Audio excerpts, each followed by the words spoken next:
Kabanata 2451. Sumagot ang waiter ng totoo, ngunit binayaran lang ng Ginoong iyon ang kanilang bahagi, at binanggit din niya na hindi kanya kilala. Mas lalong nahiya si Shannon na napasmak lang sa mukha. Sa kabilang bahagi ng bayan, sa kotse, hindi napigilan ni Freya ang tumawa ng malakas. Akala ko babayaran mo rin ang bill nila. Tutul umupo naman silang mag-isa at umorder pa ng pagkain. Ginawa nila iyon para lang makakuha ng libreng tanghalian, hindi ba? Sino ang nakakaalam na talagang magiging Dutch si Colton kapag nagbabayad ng bill? Nanatiling hindi nagbabago ang ekspresyon ni Colton. Bakit ko sila babayaran? Mukha ba akong tanga na maraming panggastos? Napatingin si Freya sa kanya. Salamat. Sa katunayan, alam niyang tinutulungan siya nitong makabawi sa mga babaeng iyon. He asked out of the blue, kaya ba hindi mo ako pinakilala sa mga coursemate mo? Ibinaba ni Freya ang kanyang tingin. Sa tingin ko hindi lang ito kailangan. Inihinto niya ang sasakyan, huminto sa gilid ng kalsada, at tumingin sa kanya. Anong ibig mong sabihin na hindi na kailangan? Dahil hindi ko sila bilog. Diretso ang tingin sa kanya ni Freya at sumagot, sila lang ang mga coursemate ko, hindi ang mga kaibigan ko. Kaya, ano ang punto ng pagpapakilala sa iyo sa kanila? Nakita mo na kung ano ang itsura ng relasyon natin ngayon. Kung tutuusin, gusto lang nilang kotsain ako. Kumunat ang noo ni Colton. Bakit hindi mo sinabi sa akin iyon? Maaari kong sabihin sa iyo, ngunit pagkatapos ay ano? Lumapit sa kanya si Freya, pumikit at ngumiti. Magkakaroon ba ng mataas na profile na anunsyo? Hindi umimik si Colton kahit isang salita. Inayos ni Freya ang kanyang kwelyo gamit ang kanyang mga daliri. Gusto ko lang makayanan ng araw-araw ng normal hanggang sa araw na magtapos ako sa master's program. Kung ano ang sinasabi nila tungkol sa akin, wala akong pakialam sa kanila. Ikaw, huminga ng malalim si Colton, tumalikod, at umupo ng may hindi nasisiyahang ekspresyon. Gawin mo, kaya ba ayaw niyang makialam ako? Kailangan ba niyang tiisin ang lahat ng pangungutya at minamaliit? Lumapit si Freya at hinalikan siya sa pisngi. Bahagyang natigilan si Colton at saka awkward na sinabi, huwag mong isipin na hindi pa rin ako magagalit pagkatapos nito. Nagtaas siya ng kilay. Kung gayon, ano ang tungkol sa pagsuyo ko sa iyo kapag nakauwi na tayo? Matigas na sinabi ni Colton, susuyuan mo ako sa pamamagitan ng paggawa muli ng karaniwan mong ginagawa. Ako ay isang tao ng mga prinsipyo. Sa palagay mo ba ako ay isang taong susuko sa aking mga prinsipyo dahil lamang sa ilang pagtatangka sa pang-aakit? She chuckled at sumandal sa upuan niya. Tingnan natin ang tungkol dyan. Bumalik sa Pruitt Manor. Nakatayo si Colton sa balkonahe, tumawag sa telepono. Tungkol sa villa na hiniling kong tingnan mo, maghanda para sa handover sa lalong madaling panahon, sa loob ng 2 araw na ito. Gusto kong secure ang pagbili ng maaga. Colt. Ang boses ni Freya ay nanggaling sa loob ng kwarto ng mga sandaling iyon. Inikat niya ang kanyang ulo upang tingnan at agad na natigilan sa kinatatayuan. Nakaupo si Freya sa kama, nakasuot ng asul at puting Japanese school uniform, isang pares ng puting medyas na nakataas mula sa kanyang mga bukong-bukong hanggang sa kanyang mga tuhod, at isang maikling palda na nakatikip lamang sa kanyang itaas na hita. Itinaas niya ang kanyang mga kamay, sinusubukang abutin ang zipper sa kanyang likod, na inihayag ang kalahati ng kanyang baywang. Hindi ko makuha ang zipper, halika at tulungan mo ako. Narinig ng kabilang partido ang boses ng isang babae at tatanungin sana si Colton tungkol dito, ngunit agad na ibinaba ni Colton ang tawag. Tinakpan niya ang kanyang mga labi, iniwasan ng kanyang mga mata ang nakikita sa kanyang harapan, at ang kanyang mga tainga ay namumula. Bakit ikaw? Itong babae, sinadya niya ito. Tumalikod si Freya at itinaas ang mahabang buhok, tumambad ang leeg. Nakastock yung zipper. Bilisan mo. Napalunok si Colton at gamulong ang kanyang Adam's apple habang pinagdikit ang kanyang mga labi at lumapit sa kanya. Inunat nito ang kamay at dahan-daang isini-zipper ang zipper sa kanya habang nagpupumiglas ito sa kaibuturan ng mahabang panahon. Pag hindi ako magpipigil sa pagkakataong ito, sasampalin ko ang sarili ko sa mukha. Damn it, bakit ko sasabihin ang sinabi ko sa kotse? Talagang sobra kong pinahahalagahan ang aking kakayahang pigilan ang aking sarili. At huwag nating kalimutan na ang nakaupo sa harap ko ay asawa ko. Tapos ka na ba? Hinawi ni Freya ang buhok at tatayo na sana nang niyakap siya ng nasa likod niya. Ibinaon ni Colton ang mukha sa kanyang leeg at hinalikan siya. Pinapatay mo ako. Umiling si Freya at humajejek. Hindi ba't sinabi mo na hindi ka isang taong susuko sa iyong mga prinsipyo dahil lamang sa ilang pagtatangka sa pang-aakit? Paano ka mahuhulog dito at tatalikuran ang pakikipaglaban ng napakabilis? Kabanata 2452. Hininaan ni Colton ang boses at inikat siya. Ganyan ang suot mo. Sinong hindi susuko kaagad sa pakikipaglaban? Niyakap ni Freya si Colton, ipinatong ang baba sa balikat nito, at tumawa. Ano ang tungkol sa iyong mga prinsipyo? Kinagat niya ang bawtay niya, niluwagan ito, at ngumisi. Sa oras na ito, natural lang sa akin na iwanan sila. Bumalik sa Baseburg, sa Martial Arts Training Center. Grandmaster, ilang araw na ang lumipas, at wala pang isang araw ang babaeng iyon. Siguradong nagsisinungaling siya. I think she was only fooling us when she brought up the matter regarding the collaboration, hindi nasisiyahang sabi ni Dylan, na nag-aayos ng mga kagamitan sa pagsasanay sa ibaba, habang ang iba naman ay nakatitig kay Nick, na nakatayo sa likod ng counter, nagliligpit ng mga libro. Isinara ni Nick ang libro sa kanyang kamay, itinaas ang kanyang tingin, at sinulyapan ang kalendaryo sa dingding. Kisinungalingan ba talaga? Siya ang pumunta dito at humingi ng pakikipagtulungan, at nawala siya mula noong araw na iyon. Baka nagsisisi na siya ngayon. Dama po ang tingin ni Nick sa kontrata. Mukhang hindi ko na kailangang tatakan pa. Kukunin na sana niya ang kontrata nang may dumating na boses mula sa labas ng pinto, at pumasok ang isang gwapong lalaki na nakasuot ng asul na windbreaker. Nakilala ni Nick si Cameron sa unang tingin. Hinubad ni Cameron ang kanyang scarf. Oo, maaga kayo. Saglit na natigilan si Dylan at nakipagpalitan ng tingin sa mga taong nakapaligid sa kanya na nagtataka. Sino ka? Natigilan si Cameron ng ilang segundo at nagtaas ng ulo. Hindi mo na ako nakikilala. Mayroon ba talagang isang malaking pagkakaiba sa pagitan ng aking babae hitsura at aking lalaki disguised? Tumingin si Nick sa kanya at isinantabi ang kontrata. Akala ko hindi ka na magpapakita pa. Pasensya na, pare. Naging abala ako nitong mga ilang araw. Ibinalot ni Cameron ang kanyang scarf sa kanyang siko at naglakad patungo kay Nick. Pumirma na ako ng kontrata sa iyo, kaya hindi ko ito makakalimutan. Please don't tell me na inisip mo talaga na iiwan kitang nakabitin. Noon lang naalala ni Dylan kung sino siya at nagulat siya. Bakit ka, paliwanag ni Cameron, hindi maginhawang magsuot ng pambabae sa isang training center.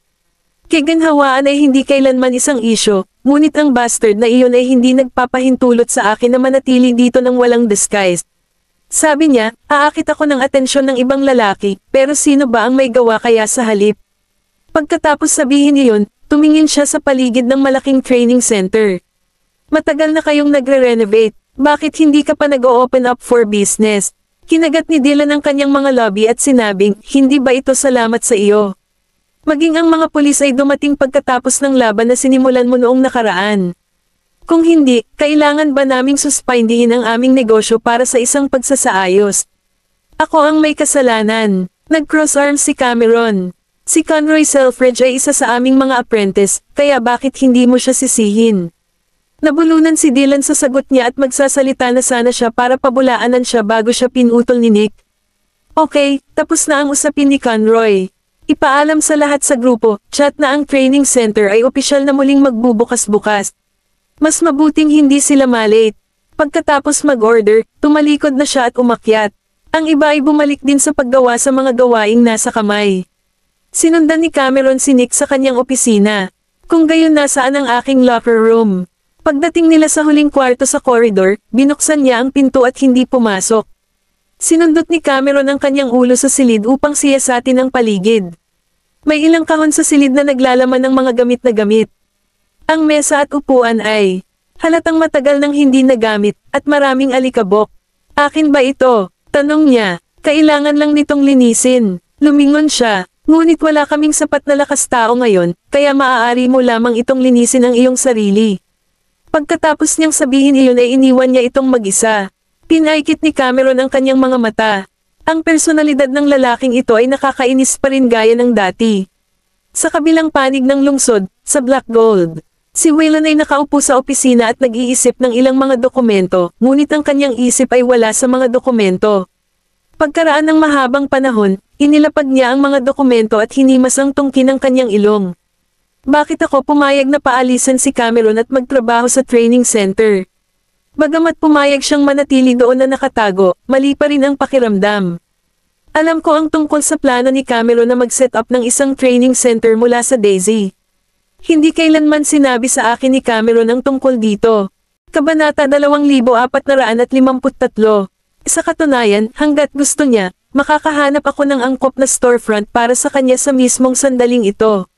Pero gusto niyang magtrabaho sa martial arts training center na iyon. Dahil ba kay Nick Wickham? Hindi, kailangan kong pumunta at tingnan sa hapon. Kasabay nito, sa Martial Arts Training Center. Nilinis ni Cameron ang kanyang silid bago niya halos matanggap ang hitsura nito. Nang lumabas siya ng silid, nakasalubong niya si Nick, nakalalabas lang din ng kanyang opisina. Pumikit si Nick sa kanya, tumalikod, at umalis. Hi, kung tutuusin, business partners pa rin tayo. Ano ba yung ugali mo? Naguguluhan si Cameron. Kung ang lalaking ito ay may sama ng loob sa akin, bakit siya papayag na magtrabaho sa akin? Huminto si Nick, lumingon, at tumingin sa kanya. Ikaw at ako ay business partners lang. Other than that, very close ba ang relationship natin, to begin with?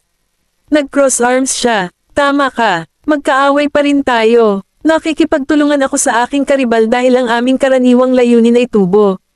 Pang-uuyam ni Nick, karibal. Ni hindi ka papasok sa listahan.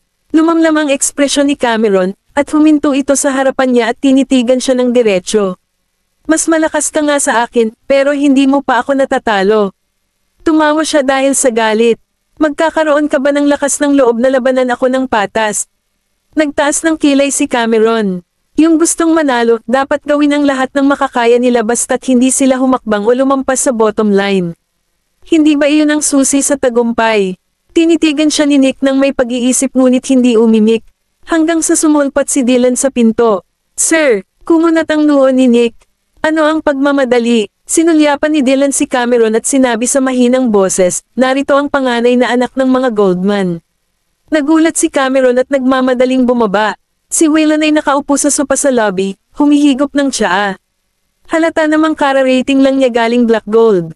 Inangat niya ang kanyang tingin at nakita niya si Cameron, na dirdiretsyong bumaba kasama si Nick sa likod niya. Bahagyang kumunat ang kanyang mga kilay, ngunit mukhang kalmado pa rin siya at hindi nagbabago. Umupo si Cameron sa tabi niya at tumingin sa kanya. Bakit ka nandito? Hinawakan ni Waylon ang tasa ng tsaa, at nakatuon ang tingin niya kay Nick. Maya-maya, nilagay niya ang teacup sa mesa.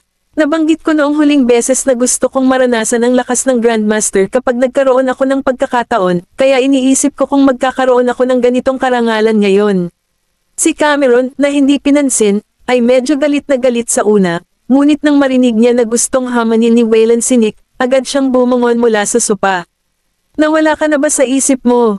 Gusto mo siyang hamanin? Labas ka na ba? Oo naman. Pinutol ni Nick si Cameron at huminto sa harapan nilang dalawa. Sa pagtatapos ng araw, gusto ko talagang makita ang lakas ng kahalili ng night banquet para sa aking sarili. Itinaas ni Waylon ang kanyang ulo at sinalubong ang kanyang tingin. Nararamdaman na lang ng mga taong nakapaligid sa kanila ang lamig sa kwarto at ang salpukan ng aura ng dalawa. Umakyat si Nick sa ring at naghintay habang hinubad ni Waylon ang kanyang coat at pinigilan ni Cameron. Waylon, ano sa tingin mo ang ginagawa mo? Baka hindi rin ako ang kapareha niya. Naghahanap ka ba ng isang round of ass-kicking? Tumingin si Waylon sa kanya at ngumiti. Sinasabi mo bang hindi ka naniniwala sa kakayahan ko? Ito ay hindi isang bagay na ako ay naniniwala sa iyo o hindi. Si Cameron ay nagngangalit ang kanyang mga ngipin. Paano kung ikaw? Idiniin niya ang hintuturo sa lobby niya at pinutol siya. Huwag kang mag-alala, alam ko ang ginagawa ko. Itinulak niya ang kanyang Amerikana sa mga bisig ni Cameron at umakyat. Sa singsing. Dumating ang lahat ng tao sa paligid para saksihan ang laban na parabang naghihintay sila ng isang mahusay na laban, at si Cameron lang ang taong sabik sa sagupaan, na parabang natatakot siyang masaktan si Waylon. Sinulyapan siya ni Nick at sinabing hindi nagbabago ang ekspresyon. Hindi ako magpapakita sa iyo ng anumang awa. Isang mahinang ngiti ang binigay ni Waylon. Hindi ko kailangan na gawin mo iyon, Mr. Wickham. Lumapit ka lang sa akin dala lahat ng meron ka. Kinuha ni Nick ang inisyatiba na salakayin muna si Waylon, at ang kanyang mga galaw ay matalas at walang awa. Dinedepensahan lang ni Waylon ang kanyang mga pag-atake sa buong unang kalahati ng round, naghahanap ng tamang oras para makakounterattack. Hindi niya pinabayaan ang kanyang bantay anumang sandali sa laban na ito. Kabanata 2454. Hindi lamang iyon, ngunit ang mga galaw na ginagamit ni Wayland sa oras na ito ay ang mga hindi pa nakikita ni Cameron. Halos nagulat si Cameron. Di ba binigay niya lahat ng meron siya noong inaaway niya ako noong nasa East Islands pa kami? Gayunpaman, ngayong kaharap na niya si Nick, ang kanyang mga pag-atake ay mukhang napakalakas at nakakasakit, napaka-agresibo na binibigyan nila si Nick ng pakiramdam ng pang-aapi. Hindi rin hinailan ni Nick ang kanyang mga suntok. Gayunpaman, pagkatapos ng ilang pag-ikot sa laban, hindi man lang siya nang ahas na pabayaan ang kanyang pagbabantay laban kay Wayland. Tiningnan niya ang background ni Wayland, siya ang opisyal na kahalili ng night banquet ng Goldmans. Higit sa lahat, palaging mahusay si Wayland sa kanyang matindi at nakakasakit na pag-atake, at bawat galaw na kanyang ilalabas ay palaging tumpak na tina-target ang mga kahinaan ng kanyang kalaban. Parehong excited at kinakabahan ang mga tao sa audience. Isa lang itong tunggalian sa pagitan ng dalawa sa pinakamalakas. Si Cameron ay hindi nang ahas na kumurap man lang sa kabuuan ng labanan. Hindi niya maiwasang maramdaman na niloko siya ni Wayland. Kung lalabanan niya si Wayland sa mga ganitong sitwasyon, wala na siyang pagkakataong manalo. Halatang hinihila niya ang kanyang mga suntok noong nag-away kami sa East Islands. Ang gago. Matapos ang matagalang laban, halatang malapit nang maubos ang kanilang pisikal na lakas. Si Nick ay naging tumpak sa kanyang mga pag-atake at depensa sa mga unang round, ngunit sa mga huling yugto, halatang dahado siya. Hindi man lang siya binigyan ni Wayland ng pagkakataong makahinga. Nagpunta siya mula sa palipat-lipat sa singsing na pasibo, sa counter-attacking, at pagkatapos ay diretsyong pinigilan ang lahat ng mga pag-atake ni Nick. Ito ay isang magandang turnaround. Kinuha niya ang tamang oras, sinamantala ang pagod ni Nick, at pinilit si Nick na umatras sa gilid ng ring. At nang hindi na nakaiwas si Nick sa kanyang pag-atake, sinikon niya ito at pinatalsik siya sa ring. Grandmaster. Nagmamadaling lumapit si Dylan sa kanya at ay nalalayan siya sa takot. Tinakpan ni Nick ang kanyang dibdib, umubo ng ilang beses, saka pinunasan ang mga mantsa ng dugo sa gilid ng kanyang lobby. Tulad ng inaasahan ng pinuno ng night banquet. Inaamin ko ang pagkatalo ko. Nagulat ang lahat ng naroon. Talagang inamin ng Grandmaster ang pagkatalo. Bumaba si Wayland mula sa ring at huminto sa harap ni Nick. Talagang napakalakas mo, na ikinagulat ko. Kung tutusin, ikaw ang unang taong pinilit akong ibigay ang lahat. Namumula ang pisngi ni Nick, ngunit hindi siya umimik. Pagkatapos ay sinulyapan niya si Cameron, tumalikod, at umakyat sa itaas. Sinundan siya ni Dylan sa taas. Ibinaba ni Cameron ang kanyang ulo at kinuyam ang coat sa kanyang kamay. Naglakad si Wayland palapit sa kanya, ngunit ibinato ni Cameron ang kanyang coat bago pa siya makapagsalita. Nagsinungaling ka sa akin. Nagulat siya, kinuha ang kanyang coat, at tumawa. Paano kaya? Hinawakan siya ni Cameron sa laylayan ng kwelyo niya. Noong nakipag-away ka sa akin sa East Islands, sinadya mo ang mga suntok mo, hindi ba? Tumingin si Wayland sa kanya, at isang malalim na katuwaan ang lumabas sa ilalim ng kanyang mga mata. Nag-aalala ako na kung talagang sasaktan kita noon, hindi ko maipaliwanag ang aking mga aksyon sa aking biyenan. Tumahimik ka, sinungaling ka. Binitawan siya ni Cameron at galit na naglakad palayo. Walang choice si Wayland kundi abutan siya. Hinawakan ni Wayland ang kamay ni Cameron sa harap ng sasakyan. Inalis ni Cameron ang kanyang kamay, inilayo ang kanyang mukha, at ayaw tumingin sa kanya. Nilaibat siya ni Wayland, huminto sa harapan niya, at nilapitan siya. Galit ka ba? Ngumuso siya at hindi kumibo. Sa totoo lang, hindi niya kayang bitawan ang pride niya. She had even claimed that he was a noob in martial arts back then, but in the end, nagpapanggap lang siya. Kung gayon, paanong hindi siya magagalit tungkol doon? Hinayla siya ni Wayland sa kanyang mga bisig at idiniin ang kanyang mga labi sa kanyang noo. Mabibigo ba ang lahat ng aking matamis na pakikipag-usap sa oras na ito? Ayaw pa rin niyang tumingin sa kanya. Oo, sabi niya na may bakas ng katuwaan sa kanyang mga mata, kung gayon, gusto mo pa bang kumain ng maiikling tadyang para sa hapunan? Inikat ni Cameron ang ulo niya at tinitigan siya ng masama. Ang maiikling tadyang ay kailangan. Tumawa siya ng malakas at pinunasan ng mga daliri ang gilid ng lobby niya. Napagtanto ko lang na mas mababa ang timbang ko kaysa sa isang plato ng maiikling tadyang. Sa opisina, nilagyan ni Dylan ng benda at ointment si Nick. Walang awa ang lalaking iyon. Isang friendly match lang iyon, pero binigay niya ang lahat. Sa tingin ko sinasadya niya yon. Binigyan siya ni Nick ng patagilid na tingin. Ibinigay ko rin sa laban ang lahat ng mayroon ako, ngunit ang katotohanan na natalo ako sa kanya ay hindi nakakagulat sa akin. Kabanata 2455. Nagulat si Dylan at iniligpit ang ointment. Ganyan ba talaga siya kalakas? Siya ang kapalit ng Night Banquet ng Goldmans. Hindi katakataka na mayroon siyang ganoong kakayahan. Nanatiling konsinik sa buong pag-uusap at hindi nagpakita ng kawalang kasiyahan hinggil sa katotohanang natalo siya kay Wayland. Palaging may isang taong mas mahusay kaysa sa akin. One-up ako ni Wayne nang napaka-convincing sa laban na iyon. Kinagat ni Dylan ang kanyang mga lobby. Pero sa tingin ko sinadya niya yun, na para bang may sama ng loob siya sa'yo. Napangiti si Nick, kung ano ang mayroon siya laban sa akin ay hindi isang sama ng loob, o ay ito. Sa kabilang panig ng lungsod, sa Emperor, umupo si Cameron sa mesa habang ang isang kamay ay nakasandal sa kanyang noo, nakatingin sa lalaking nagluluto sa kusina. Pagka-uwi, nagsuot siya ng dark gray na knitted sweater at isang pares ng light-colored loose cotton linen na pantalon. Pero kahit ano pa ang suot niya, imposibleng hindi siya magmukhang maganda sa hitsura niyang iyon. Marahil ay dahil sa pino at malinaw na mukha kaya siya ay niloko niya sa simula pa lang. Naihain pa lang sa mesa ang maiikling tadyang, pero biglang kumulo ang tiyan niya. Inabot ni Wayland sa kanya ang isang tinidor at tumawa. Mukhang may nagugutom. Hinawakan niya ang tinidor, ibinaba ang ulo, at nagsimulang kumain. Umupo si Wayland sa tapat niya, ipinatong ang baba sa magkadikit na mga daliri, at tinitigan ang mukha niya. Close ba kayong dalawa? Tumigil siya at nagtaas ng ulo. Sino ang tinutukoy mo? Iminulat niya ang kanyang mga mata at nagbigay ng bahagyang hindi nasisiyahang ekspresyon. Nagulat si Cameron at nagsimulang kumagat sa kanyang tinidor. Hindi ko maipaliwanag sa iyo ang relasyon ko sa kanya sa ganoong kaikling panahon. Pinaikit ni Wayland ang kanyang mga mata at hindi umimik kahit isang salita. Sumandal si Cameron sa harapan niya. Bakit mo ako tinatanong tungkol sa kanya? Nagseselos ka ba? Tumawa siya at inangat ang tingin. Alam mo namang nagseselos ako sa kanya. Ngunit pinili mong huwag makipag-usap sa akin tungkol sa iyong planong magtayo ng isang martial arts training center sa Baseburg. Sa tingin mo ba wala akong maitutulong? Nagulat si Cameron. Simula kailan ko sinabi sa iyo na hindi ka makakatulong? Sandali lang. May pakialam ba siya sa katotohanang hindi ko napag-usapan ang plano ko sa kanya? Nag-cross arms si Wayland. Hindi ba? Ikaw? Oo. Hindi ko talaga napag-usapan sa iyo, pero sinabi ko sa iyo mamaya, di ba? At halatang pumayag ka na mag-invest ako at magtrabaho sa training center.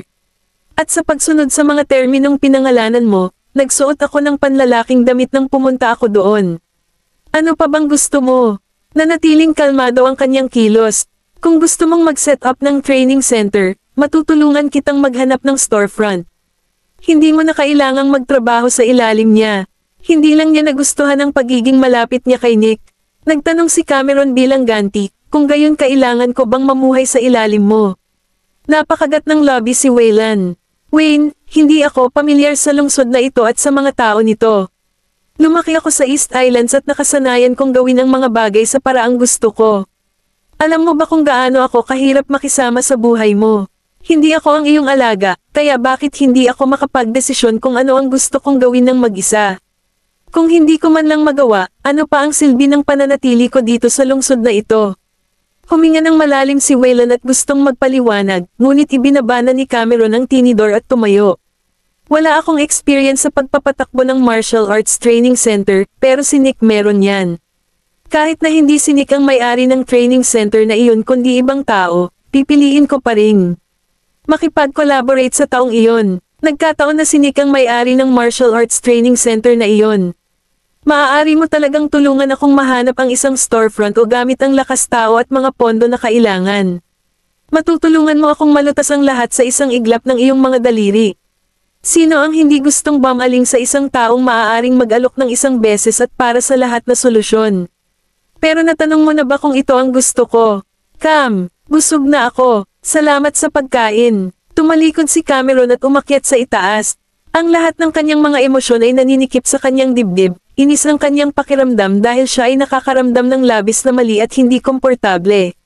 Ngayong gabi, natulog si Wayland sa guest room, gustong bigyan ng pagkakataon ng dalawa na kumalma. Kinabukasan, dumating si Cameron sa training center ng napakaaga. Matapos makabalik mula sa mahabang pahinga, ang mga nagsasanay ay sinamahan ng isang grupo ng mga bagong apprentice. Lahat sila ay mga estudyante sa elementarya, at ipinadala sila ng kanilang mga pamilya doon upang matuto ng pagtatanggol sa sarili. Kabanata 2456. Hinayaan ni Cameron ang mga bata na magsanay sa isa't isa at umupo sa isang tabi, tinitingnan ang kanyang telepono paminsan-minsan. Iniisip niya kung masyadong masakit ang mga sinabi niya kagabi. Biglang umiyak ang isa sa mga batang babae. Nalaman ni Cameron na ito ay dahil ang batang nakikipag-sparring sa kanya ay tinamaan siya ng husto at nasaktan. Naglabas si Cameron ng ilang tissue para patuyuan ang kanyang mga luha. Hihingi ako ng tawad sa kanya, okay. Tingnan mo, hindi ka maganda kapag umiiyak ka. Napapikit ang dalaga at hindi nagtagal ay tumigil sa pag-iyak. Tumingin si Cameron sa bata at nakita ang pangalan sa kanyang balikat, Chadwick Boucher. Napaiwas ng tingin si Chadwick. Napakahina niya. Huminga ng malalim si Cameron, lumapit sa kanya, at yumuko. Dapat humingi ka ng tawad sa babae. Wala akong ginawang mali. Masyado lang siyang mahina. Ngumiti si Cameron. Tama ka. Mahina siya, pero bakit tayo nag-aaral ng martial arts? Hindi siya nagsalita. Ito ay para protektahan ang ating sarili at magkaroon ng lakas ng loob na tumulong sa mahihina. Mas malakas ka at mas mabilis kaysa sa kanya. Natalo siya, pero hindi mo siya mapaiyak dahil lang mas malakas ka. Tinapik ni Cameron ang kanyang ulo. Ito ay pagsasanay, hindi isang aktwal na laban. Pinagdikit ni Chadwick ang mga lobby at tumingin sa dalaga. I'm sorry. Okay. Saka siya tumabi. Bamantong hininga si Cameron ngunit hindi ito umimik at hinayaan silang magpatuloy sa pagsasanay. Nakatayo si Nick at Dylan na nanonood sa itaas. Naalala ni Dylan kung sino ang bata. Mukhang iyon ang maliit sa mga butchers. Nagkaroon siya ng maling impresyon sa batang ito. Si Chadwick ay ipinadala upang matuto ng pagtatanggol sa sarili ngunit hindi nakipaglaro sa ibang mga bata. Siya ay isang protege, ang pinakamabilis na nag-aaral sa mga bata. Gayunpaman, palagi siyang nag-iisa at hindi nakikipaglaro sa grupo. Ayaw ng trainer na maging masyadong mahigpit sa kanya dahil isa siyang boucher. Hindi nagsalita si Nick habang ang mga mata ay nakatingin kay Cameron. Kinuha ni Cameron ang isang notebook at nagtala tungkol sa kanilang pagsasanay, ginagawa ang kanyang bahagi. Sa tanghali, natapos ni Cameron ang mga tala sa opisina at binilog ang pangalan ni Chadwick. Napansin niyang mabilis itong mag-aral at nangunguna sa klase. Inikat niya ang panulat at pumikit. Magiging interesante kung dadalhin niya siya sa ilalim ng kanyang pakpak. Sa sandaling iyon, nakatanggap siya ng text. Akala niya galing kay Waylon, pero nang kunin niya, si Daisy pala. Cam, gusto mo bang kumuha ng pagkain? Huminto ng ilang sandali si Cameron bago sumagot. Okay, sa restaurant. Dinala ng server si Cameron sa silid sa ikalawang palapag. Pagpasok niya, hindi si Daisy ang nakita niya kundi si Waylon. Nagulat siya nang tumingin siya sa paligid. Isinara ni Waylon ang menu at tumangala. Walang ibang darating. Pinagdikit ni Cameron ang kanyang mga lobby. Pagkatapos ay humila ng upuan at umupo. Ano, sabay silang nagsalita. Ang awkward, pero nagsalita si Waylon. Sige po, pagkatapos ng mahabang paghinto, tumingin sa malayo si Cameron at sinabing, medyo malupit ako kagabi. Tumingin si Waylon sa kanya at tumango. Dapat naisip ko mula sa iyong pananaw, pasensya na. After a long silence, she said, hindi ko alam kung bakit ko nasabi ang lahat ng iyon kagabi. Siguro dahil ayoko talaga na may kontrolado ang buhay ko. Gusto ko lang gawin lahat ng gusto kong gawin. Kabanata 2457. Hindi ako marunong mag-asawa, hindi rin ako marunong magparaya. Alam ko na ang pagpaparaya ay hindi nangangahulugan na kailangan kong mamuhay ayon sa gusto ng iba. Kung ganito ang dapat na pag-aasawa, mas gugustuhin kong hindi. Lumapit si Waylon sa kanya at hinayla siya sa kanyang mga bisig. Nanlamig siya sa mga bisig nito. Mas hinigpitan ni Waylon ang mga braso sa kanya. Hindi niya dapat siya pinilit. Pasensya na, Cam. Pinagdikit ni Cameron ang kanyang mga lobby at ibinaon ang kanyang mukha sa kanyang balikat. Itinaas ni Waylon ang kanyang mukha at hinalikan sa pagitan ng kanyang mga kilay. Hindi kita dapat pinananatili sa tabi ko at ipinaramdam sa iyo na parang nawalan ka ng kalayaan, pasensya na. Napatingin si Cameron sa kanya. Natatakot ka ba na lokohin kita? Natigilan siya. Ano? Dinilat ni Cameron ang kanyang dila at tumalikod. Ayaw mong kasama ko si Nick dahil natatakot ka na baka lokohin kita sa kanya. Kung may namamagitan sa atin, sana magkasama na tayo. Hindi ka magkakaroon ng pagkakataon. Ang huling pangungusap niya ay isang bulong lamang. Natigilan si Wayland. Magsisinungaling siya kung sasabihin niyang hindi siya nag-aalala na may something between them. Simula nang malaman niyang magkakilala na sila mula pa noong bata pa sila, nawala na ang kalmado niya. Ayaw niyang makasama si Cameron kay Nick at ayaw niyang makita na balang araw, maaaring pumalit sa kanyang asawa ang kaibigang ito. Kakaiba siya sa ibang babae. Siguro dahil lumaki siyang nakasuot ng lalaki, hindi niya masyadong sineryoso ang kasarian. Si Cameron ay may ibang paraan ng pamumuhay. Malaya siya sa East Islands at kayang gawin ang gusto niya. Maging ang kanilang pagsasama ay isang trap na itinakda niya. Paano siya nakakasiguradong hindi siya mag-asawa sa ganitong buhay balang araw? Natatakot siyang mapagod siya. Niyakap siya ni Wayland ng mahigpit.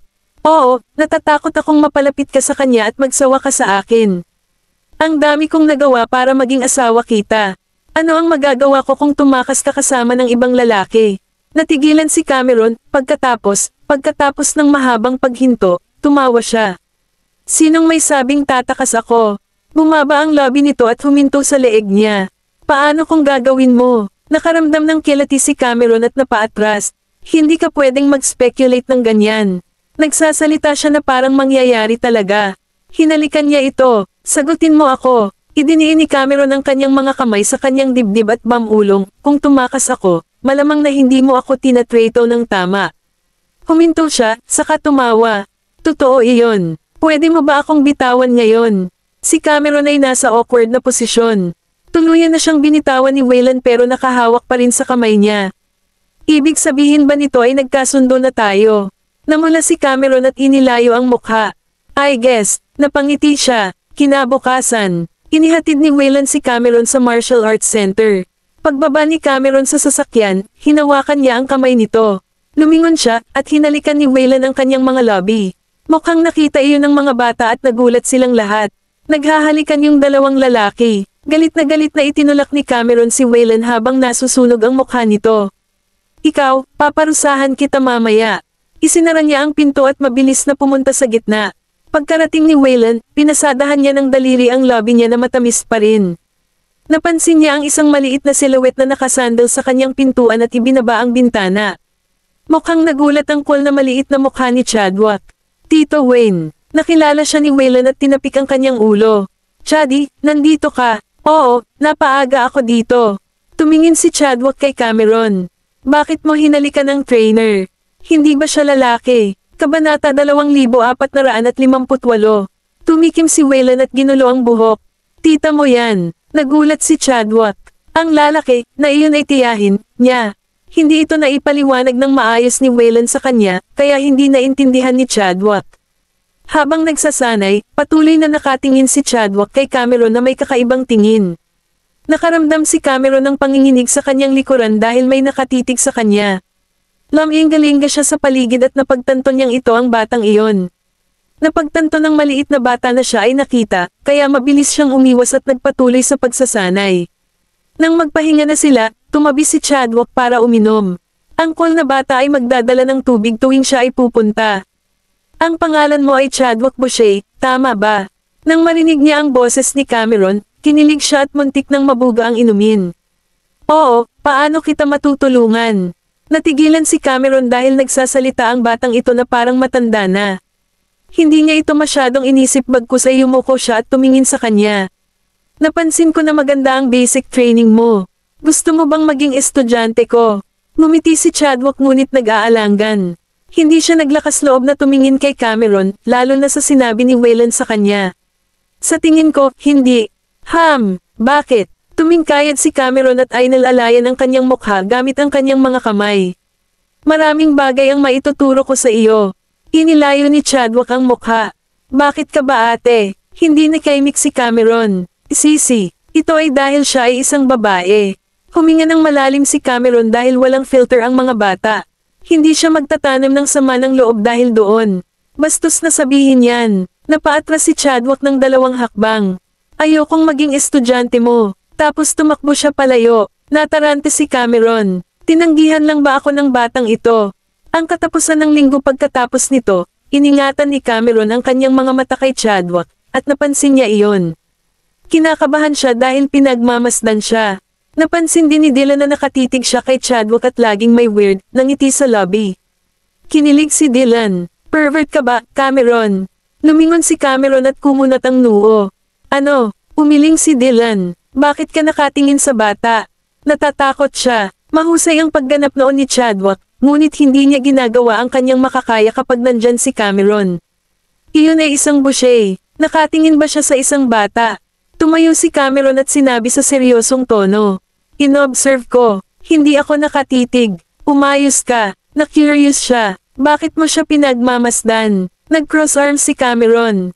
Magaling siyang mag-aaral. Gusto ko siyang sanayin. Umiling si Dylan at sinabing, nandito siya para matuto ng self-defense, hindi para sumali sa World Martial Arts Championship. At saka, galing siya sa mayamang pamilya at makukuha niya ang kahit anong gusto niya. Hindi mo na siya kailangang sanayin. Tumingin si Cameron sa kanya. Ano ang kinalaman nito sa kanyang pamilya? Siya ang pinakabatang boucher. Ilayo mo ang mga kamay mo sa kanya. Umalis na si Dylan pagkasabi nun. Tumayo si Cameron sa pwesto. Boucher. Ito ba ang boucher na kilala niya? Nang gabing iyon, pagbalik ni Francisco mula sa korte, sinundo niya ang kanyang anak sa gitna. Binuksan ni Chadwick ang pinto at nakuha iyon nang tumalikod si Francisco at inilipat ang kanyang bag sa backseat. Mahabang araw, tumango si Chadwick, itinaas ang sinturon, at nag-alinlangan sa pagtatanong. Kabanata 2460. Ngumiti si Waylon at itinulak ang buhok ni Cameron sa kanyang likuran, ipinakita ang kanyang noo. Nagtanim siya ng halik sa pagitan ng mga kilay nito ng maingat. Nakita ni na Waylon at Cameron si Chadwick sa paaralan kinabukasan. Lumabas si Chadwick sa kanyang silid-aralan, nakitang may kasamang babae si Waylon, at natigilan. Kakaiba talaga ang mga matatanda. May kasama siyang lalaki noong isang araw, pero babae ang kasama niya. Kumaway si Waylon sa kanya. Chaddy, halika at kilalanin mo ang tiyahin mo. Kinabahan si Chadwick. Ilang asawa mo. Hindi napigilan ni Cameron na matawa. Itinulak siya ni Waylon pasulong. Tingnan mo nang mabuti. Ngumiti si Cameron sa kanya. Hello Chadwick, nagkita ulit tayo. Napagtanto ni Chadwick na mukhang pamilyar si Cameron, at ang kanyang ekspresyon ay napalitan ng pagkagulat. Ikaw si Master Southern. Nag-thumbs up si Cameron sa kanya. Matalino. Lalo siyang naiinis, bakit nakasuot ka ng pambabae? Natigilan si Cameron. Puwid ko ba siyang bugbugin? Matapos ipaliwanag ni Waylon ang lahat sa bata, sa wakas ay natanto niya ang nangyari at ibinaba ang kanyang ulo. So babae ka, nabulunan si Cameron. Nadismaya ka ba? Tumalikod si Chadwick. Hindi naman. Hinaplos ni Cameron ang kanyang mga templo.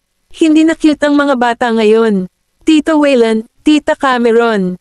Tumakbo si Beatrice, hinawakan siya ni Waylon at tinulungan siyang hanapin ang kanyang balanse. Hindi ka ba natatakot na mahulog? Ngumisi si Beatrice, bakit hindi mo na ako buhatin? Tinapik ni Waylon ang kanyang ulo. Grabe ka na ngayon, hindi mo kailangang buhatin. Dinilat ni Beatrice ang kanyang dila. Gusto mo lang yakapin si Tita Cameron tulad ng pagyakap lang ng tatay ko sa nanay ko. Ngumiti si Waylon at kinurot ang pisngi. Huwag kang maging impluwensya kay Didi. Ipinatong ni Beatrice ang kanyang mga kamay sa kanyang balakang. Ayoko, siya ang little sister ko. Tanong ni Cameron, nasaan si Didi? Nasa preschool class siya sa ibang building. Tinapik-tapik ni Beatrice ang kanyang dibdib. Huwag kang mag-alala, aalagaan ko siyang mabuti. Niyakap siya ni Cameron. Ikaw ay isang kaibig-ibig at mabuting babae. Nag-click si Chadwick sa kanyang dila, ngunit tinapik din ni Cameron ang kanyang ulo. Hinampis niya ang kamay niya. Huwag mo lang hawakan ang ulo ko. Baka tumigil ako sa paglaki. Inabot ulit ni Cameron. Pupunta pa rin ako. Napatingin si Waylon sa kanya at naisip niya ang kanilang magiging anak na lalaki at babae doon. Sa unang klase ng eroplano na patungo sa Yar Amor, binuklat ni Knowles ang isang magazine at tumingin kay Daisy, na natutulog sa kanyang balikat. Hinailan niya ang kumot sa ibabaw niya, ngunit inaantok niyang iminulat ang kanyang mga mata. Nandoon na ba tayo? Tumingin si Knowles sa kanyang relo. 4 na oras pa. Matulog ka na ulit. Tumango siya, pagkatapos ay nakatulog ulit. Tumingin siya sa bintana at nakita niya ang mga patong-patong na ulap. Para silang mga bundok sa bughaw na langit. Sumimangot si Daisy at hindi nakatulog ng maayos, kaya binaba niya ang shutter. Pagkatapos ng mahabang paglalakbay, sa wakas ay nakarating sila sa airport ng Yaramur. Ang mayordomo ay naghihintay sa kanila sa gate kasama ang sasakyan. Tumayo si Peter sa harap ng sasakyan. Maligayang pagdating sa bahay, Ginoo. Tumango si Noel. Iniabot ang mga bag sa kanya, at sumakay sa kotse kasama si Daisy. Samantala, sa Noel's mansion. Nang malaman ni Diana na babalik ang kanyang anak at manugang, bumili siya ng maraming regalo para mapuno ang kanilang silid.